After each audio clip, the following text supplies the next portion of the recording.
그럼 본인은 세월호 참사 4월 16일 그날 어디서 뭐 하셨습니까? 예, 그 전날 야간 당직을 했기 때문에 집에 가서 쉬었습니다. 텔레비전 보셨죠? 봐도 늦게 봤습니다. 언제 알았습니까? 세월호 참사를. 세월호 참사를 언제 알았습니까? 16일 날 저녁 때 알았습니다. 하루 종일 잤습니까? 저희 가면은 근무 교대하고 내려가면은 잡무 처리하고 그렇게 하고 그 퇴근을 합니다. 몇 시 퇴근합니까? 교대는 8시 반에 하는데 밑에 사무실 내려가 가지고 샤워하고 또 그 잡무 처리하고 그러면 집에 가면은 거의 점심때 정도 됩니다. 이미 세월호 참사가 발생했을 때인데요. 예, 그때는 알지 인식을 못 하고 숙면을 취했습니다. 아니, 이미 세월호 참사가 이미 발생을 했어요. 주무시기 전에. 그러니까 의원님 그 내려가서 샤워하고 이렇게 잡무 처리하고 집에 도착하면 점심때 정도 된다. 그 사이 그럼 어느 누구도 세월호 참사에 대해서 이야기해 준 사람이 없었습니까? 예, 그 당시에는 없었습니다. 청와대 경호실 직원 맞습니까? 위원님 그 근무 교대해 자, 가지고 국가 재난 사고가 발생되었는데 아무도 본인한테 그런 이야기 해준 적이 없다. 집에 가서도 사모님이 이야기 안 해줬습니까? 예, 그렇습니다. 집에 가면은 집 사람이 없습니다. 혼자 사세요? 아닙니다. 일하고 있습니다. 사모님이 전화라도 안 해주세요? 제가 자는 걸 알기 때문에 전화를 안 해줍니다. 아니 오전 중에도 이동하는 동안에도 전화 안 하시고? 예, 통화 못했습니다. 아무튼 청와대 경호실 직원이 특히 대통령을 직원거리에서 관저 경호를 하고 있는 경호실 직원이 세월호 참사를 하루 종일 몰랐다. 그 이야기를 국민들 믿으실까요? 자, 보안소님 차에서 내려서 관저로 걸어가죠. 위원님 아까 말씀드렸지 제가 아는 거는 김상만 자문위밖에. 아니 그러니까 자, 보안소님 차에서 내려서 관저로 예, 들어가죠. 예, 그렇습니다. 근데 관저로 들어가는 보안소님의 얼굴은 아무도 모른다. 그 말씀이죠. 김상만 의원은 압니다. 최순실은 모른다. 못 봤습니다. 그런 거죠. 예, 그렇습니다. 안 본 겁니까? 못 본 겁니까? 최순실 들어갈 때 눈을 감고 있습니까?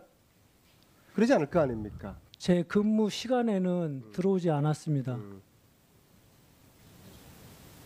2년 동안에 한 번도 못 봤어요? 예, 그렇습니다. 다른 보안소님도 아무도 못 봤어요?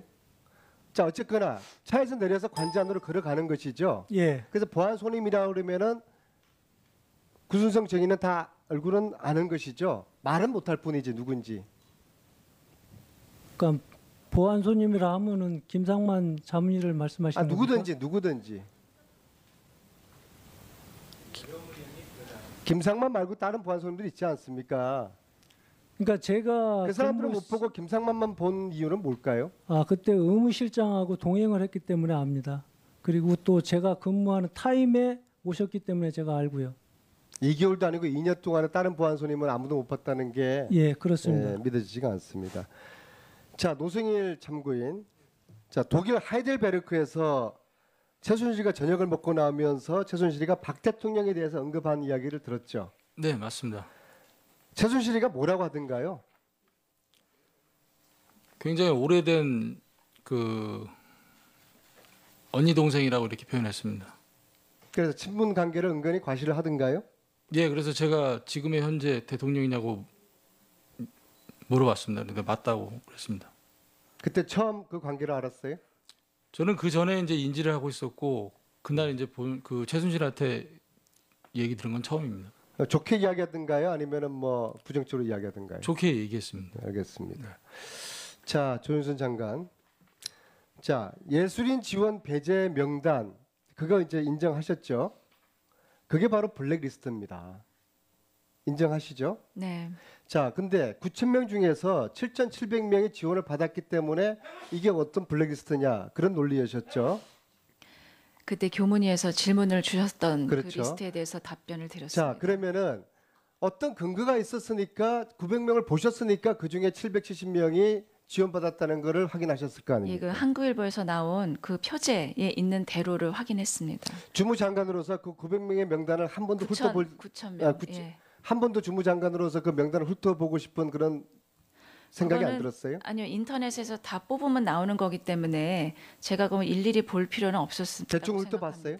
아니요, 안 봤습니다. 그게 이상한 거예요. 문체부 장관은 블랙리스트 이 존재는 위헌을 한 행위인데 그런 이야기가 언론과 국회에서 제기되면은 아래 직원한테 도대체 이게 뭐냐 갖고 와봐라.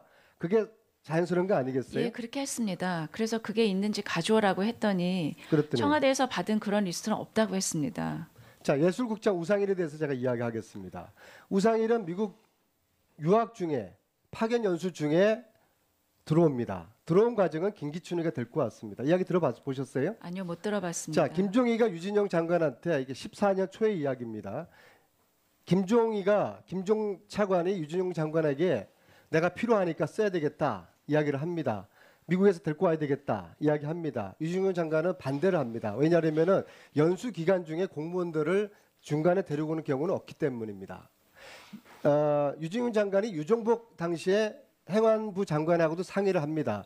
유종복 장관도 반대합니다. 왜? 그렇게 하면은 문체부 T1 하나가 없어질 수가 있다. 그래서 유진용 장관의 반대로 김종이 이거를 안 하기로 하는 걸로 일단 정리가 됐는데 그 이후에 청와대 김기춘한테 유진용 장관에게 전화가 옵니다. 김기춘 실장이 유진용 장관에게 우상희를 데리고 와라. 직권남용이죠. 이 이야기 들으셨어요? 저는 못 들었습니다. 그래서 들어온 사람이 우상일입니다. 우상일은 김종의 부역자입니다. 그 사람이 예술국장이고 그 사람이 블랙리스트 아니요, 문제는 지금도 우상일 예술국장으로부터 그 보고를 받고 있다는 것은 오해의 일치가 아니라 조윤선 장관과 예술국장이 함께 블랙리스트의 존재를 왜곡하거나 은폐하고 있다고 생각합니다. 한 말씀 해보세요. 우 국장이 그 업무를 할 때에는 그 관리를 하는 업무는 담당하지 않은 것으로 알고 있습니다. 그 시기가 일치를 한다니까는요. 2015년, 16년 그 시기가 일치를 한다니까는요. 제가 그렇게 듣지를 못했는데요. 제가 교문이 거기서 부탁이에요. 예. 예? 19대도 있었고요. 예? 그렇게 못 들으면 허위 보고를 받으셨거나 본인이 이거를 일부러 이렇게 모르는 척 하시는 거죠. 자, 우상일이가 그렇게 해서 아주 이례적으로 문체부로 다시 들어옵니다. 김종희가 그런 식으로 불렀어요. 김기춘한테 소위 말하는 쓰리쿠션을 넣어가지고 그래서 유진용 장관이 김종을 굉장히 싫어하게 되는 계기가 결정적으로 되는 겁니다. 항명인가 아니겠습니까? 장관이 안 된다고 했는데 청와대 비서장 통해 가지고 장관한테 압력을 가한 겁니다. 따라서 님 제가 그런 구체적인 상황은 잘 알지 못하고 있었습니다. 부역자가 지금 예술국장으로 있고 그 예술국장은 블랙리스트를 지금 관리를 하고 있으니까 이 사실이 지금 이렇게 왜곡되어 있는 거예요. 예, 마지막으로 묻겠습니다. 박근혜 대통령을 존경합니까? 의원님 제가 그 대선과 청와대에서 그 모시고 뵀던 그런 때 가졌던 마음은 지금 의원님